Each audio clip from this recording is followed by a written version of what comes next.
ओम नमो भगवते वासुदेवाय। ओम नमो भगवते वासुदेवाय।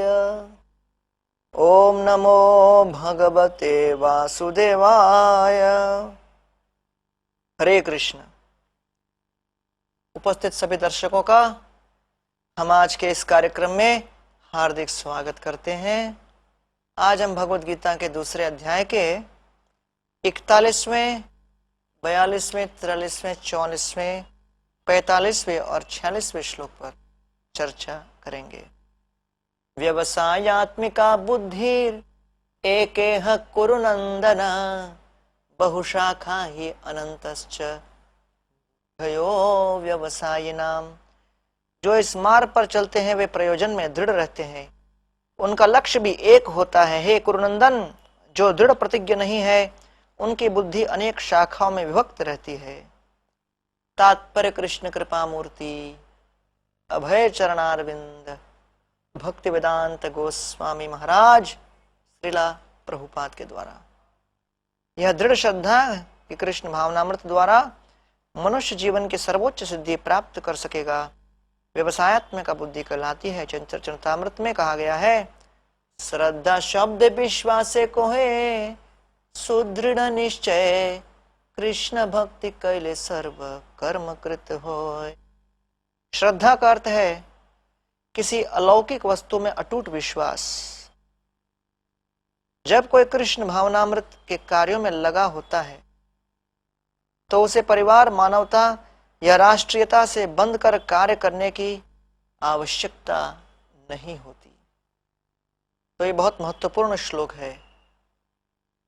यदि धरती के भीतर से हम कुछ खनिज पदार्थ उत्पन्न करना चाहते हैं, प्राप्त करना चाहते हैं, तो उस खनिज को प्राप्त करने के लिए एक ही स्थान पर हमको प्रयास करना पड़ता है। उसी प्रकार दूध के भीतर मक्खन छिपा हुआ है, लेकिन क्या वो दिखता है? नहीं। नाना प्रकार के प्रक्रियाओं के माध्यम से जब हम दही तैयार करते हैं और फिर उसको मंथते हैं तो उस मंथन की प्रक्रिया से धीरे धीरे नवनीत उत्पन्न होता है। उसी प्रकार शक्कर दिखता नहीं, लेकिन गन्ने के भीतर सुप्तावस्था में शक्कर विद्यमान है। प्रक्रिया के माध्यम से आप उसको बाहर निकाल सकते हो। उसी प्रकार ये शरीर रूपी धरती के भीतर सोने की भांति ये आत्मा सन्निहित है और हीरे की भांति भगवान परमात्मा स्वरूप सन्निहित है। जितात्मन प्रशांतस्य परमात्मा समाहिता, शीतोष्ण सुख दुखेषु तथा मानापमानयोः। प्रयास करना है, अटूट अथक परिश्रम करना है, लेकिन ठीक दिशा में। जब हम भली भांति सही प्रक्रिया के माध्यम से आत्मा का परमात्मा के साथ मिलन करने का प्रयास करेंगे, उनको खोजने का प्रयास करेंगे, तब इसी शरीर और मन के भीतर सुप्तावस्था में स्थित दिव्य आनंद की अनुभूति प्राप्त होगी। उसके लिए नाना प्रकार के अड़चने और बाधाएं आएंगी। जिस प्रकार खनिज को या स्वर्ण को धरती के भीतर प्राप्त करने जाओ तो कई किलो मिट्टी बाहर निकालना पड़ता है, कई टन मिट्टी बाहर निकलती है। नाना प्रकार की चट्टानें हमारे कुल्हाड़ी में आ पहुंचती है, अटक जाती है, मशीनें अटक जाती हैं। लेकिन जिस व्यक्ति को सोना प्राप्त करना है वो नाना प्रकार के अड़चने और बाधाएं आने पर भी अपने प्रयास में चूकता नहीं, थकता नहीं। इसे कहते हैं व्यवसायत्मिका बुद्धि। मान लीजिए कोई मुझ पर पत्थर फेंकता है तो उस पत्थर से समस्या होती है, चोट पहुंचती है। लेकिन कोई 24 कैरेट सोने के बिस्कुट उठा उठा के मुझे मारे तो मैं विचार करूंगा कि वाह, चोट तो पहुंच रही है, लेकिन किसके द्वारा? सोने के बिस्कुट के द्वारा। तो मैं कहूंगा अरे मैं पतित हूं और मुझे 2-4 मारो, मुझे और इस तरह से नाना प्रकार से प्रताड़ना दो जिससे कि मुझे दंड पहुंचे। क्यों? क्योंकि अब मुझे सोना दिखता है। उसी प्रकार जब हम भगवत भक्ति के कार्य में आध्यात्मिक पथ पर लगते हैं तो नाना प्रकार की बाधाएं आएंगी, अड़चने आएंगी और इस भौतिक प्रकृति के कई पत्थर हम पर गिरेंगे। लेकिन समझना चाहिए कि वास्तव में ये सब बाधाएं हमारी भगवत भक्ति को आगे बढ़ने के लिए केवल एक चुनौती है। यदि हम इन चुनौतियों को देखकर बंध जाएं, घबरा जाएं और अपने मार्ग से उत्साह खो बैठें तो फिर वो हमारी ही क्षति होगी। इसलिए एकेह कुरुनंदन। जगन्नाथपुरी और उड़ीसा के 500 वर्ष पूर्व महाराज का नाम था प्रतापरुद्र महाराज। भगवान श्री चैतन्य महाप्रभु के चरण कमलों के प्रति बड़ी प्रीति थी। भगवान का दर्शन करने के अभिलाषी थे। अपने गुरु सार्वभौम भट्टाचार्य से निवेदन किया कि चैतन्य महाप्रभु से निवेदन करो कि मेरे साथ कुछ भेंट करें, मुझे अपनी कृपा बरसाएं। जब सार्वभौम भट्टाचार्य ने प्रतापरुद्र महाराज की अर्जी चैतन्य महाप्रभु के समक्ष रखी, महाप्रभु ने उनका निवेदन सुना और कठोर शब्दों में कह दिया कि मैं किसी विषयी का दर्शन नहीं करना चाहता जो केवल धन अर्जित करने में, सत्ता का इतना भूखा है, जो नाना प्रकार के विषय विलासों में लीन है। ऐसे राजा का मैं दर्शन तक नहीं करना चाहता। तो सार्वभौम भट्टाचार्य, रामानंद राय, दोनों चैतन्य महाप्रभु के निकट के अनुयायी, दोनों ने आकर राजा को ये बताया कि महाप्रभु आपको दर्शन देने से मना कर रहे हैं। एक बार हुआ, 2 बार हुआ, नाना प्रकार के प्रयास जब विफल हुए, फिर भी प्रतापरुद्र महाराज के हृदय के भीतर उत्साह बुलंद था। वो कहने लगे, पापी नीच उद्धारिते तारा अवतार, जगाई मधाई तेन हो करिला उद्धार। पापी नीचों का उद्धार करने के लिए चैतन्य महाप्रभु इस धरातल पे प्रकट हुए हैं। जगाए और मधाए जैसे महान पापियों का भी उन्होंने उद्धार कर दिया। तो मैंने ऐसा क्या पाप कर्म किया है कि मेरा उद्धार नहीं कर रहे? क्या महाप्रभु इस धरती पर अवतार लेने से पूर्व कोई प्रतिज्ञा लिए हैं? प्रताप रुद्र छाड़ी सर्व जगत उद्धार, यही प्रतिज्ञा कोरी कोरी आछेन अवतार। क्या यह प्रतिज्ञा लेकर वो प्रकट हुए हैं कि प्रताप रुद्र महाराज को छोड़कर प्रताप रुद्र छाड़ी कोरी जगत निस्तार, संपूर्ण जगत का वो निस्तार करेंगे? यही प्रतिज्ञा कोरी कोरी आछेन अवतार। लगता है ये प्रतिज्ञा करके वो प्रकट हुए हैं। लेकिन मैं भी तो विषयी हूं, मैं भी अधम हूं, पतित हूं। चैतन्य महाप्रभु पतितों का उद्धार करने आए हैं। श्री कृष्ण चैतन्य प्रभु दया कोरो मोरे, तोमा बिना के दयालु जगत संसारे, पतित पावन हेतु तव अवतारा, मोसमा पतिता प्रभो न पाई बेआरा। यहां पर वर्णन आ रहा है, हे श्री चैतन्य महाप्रभु मुझ पर दया कीजिए। मोसमा पतित प्रभु न पाई बेआरा, पतितों का उद्धार करने के लिए आप आए हो, लेकिन मुझ जैसा पतित दूसरा कोई व्यक्ति है नहीं। कृपा करके मेरा उद्धार कीजिए। पतितों का पावन करने आप प्रकट हुए हो।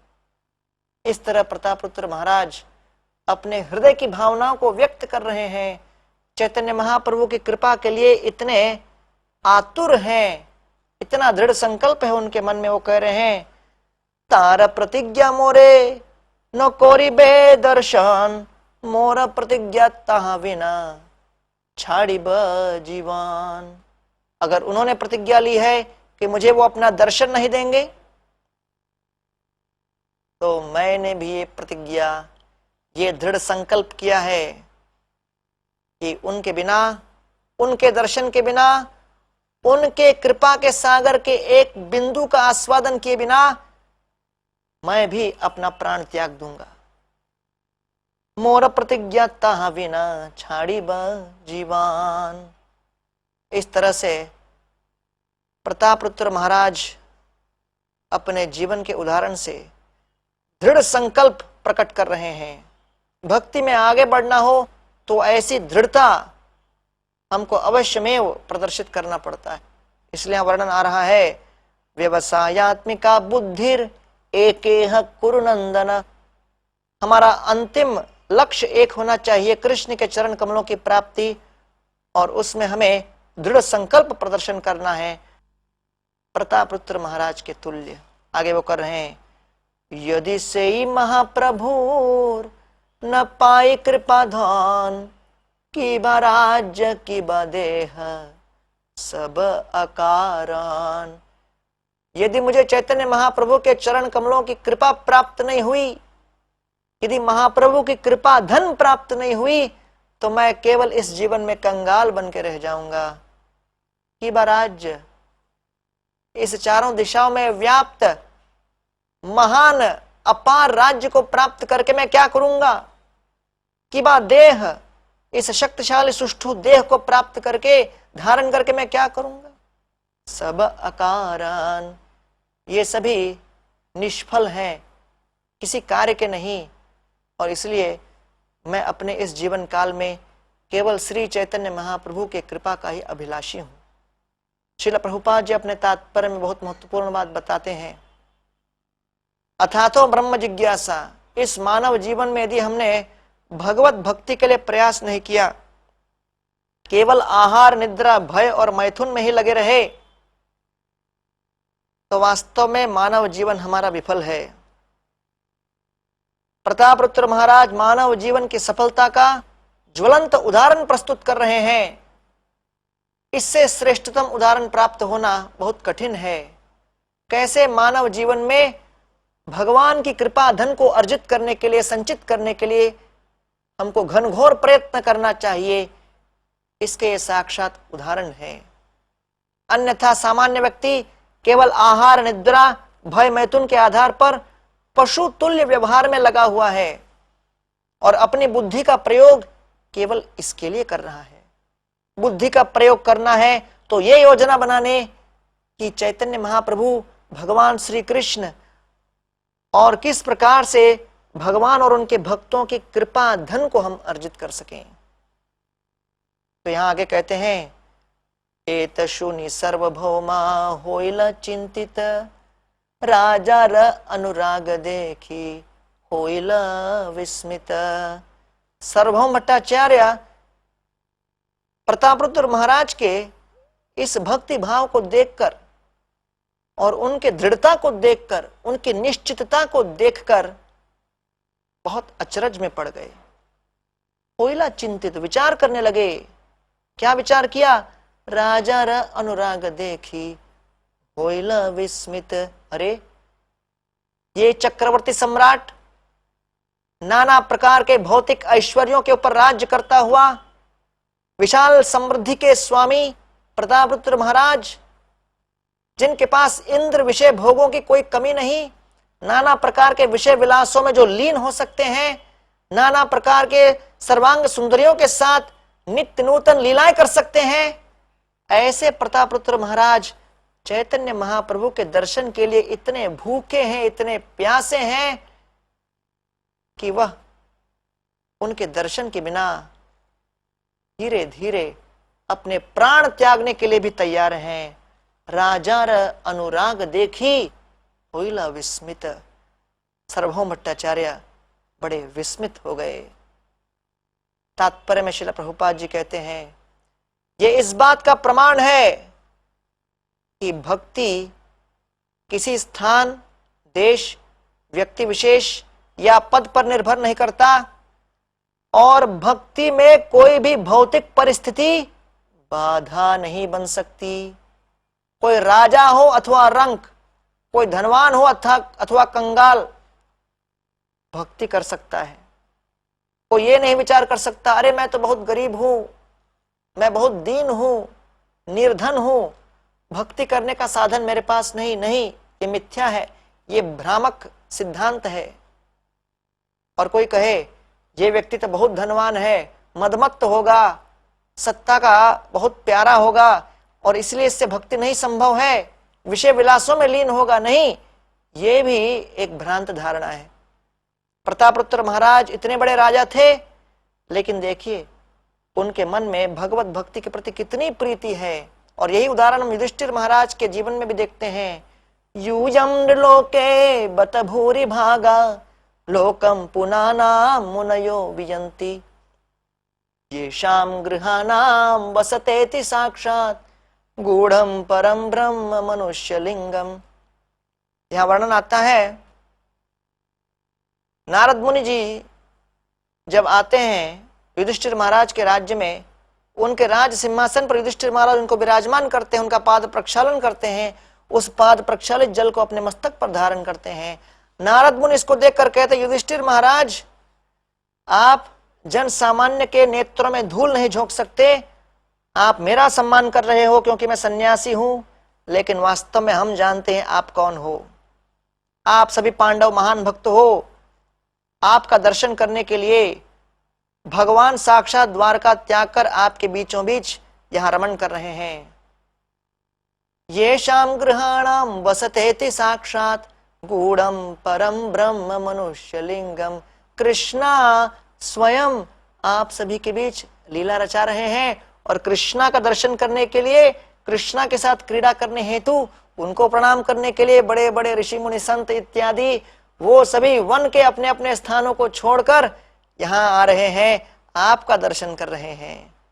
देखिए, तो भले आप संगमरमर के राजमहल में रहते हो, लेकिन आपका पद उस वन के भीतर तपस्या करने वाले ऋषि मुनियों से भी अधिक श्रेष्ठ है, क्योंकि साक्षात भगवान आपके बीच विद्यमान है।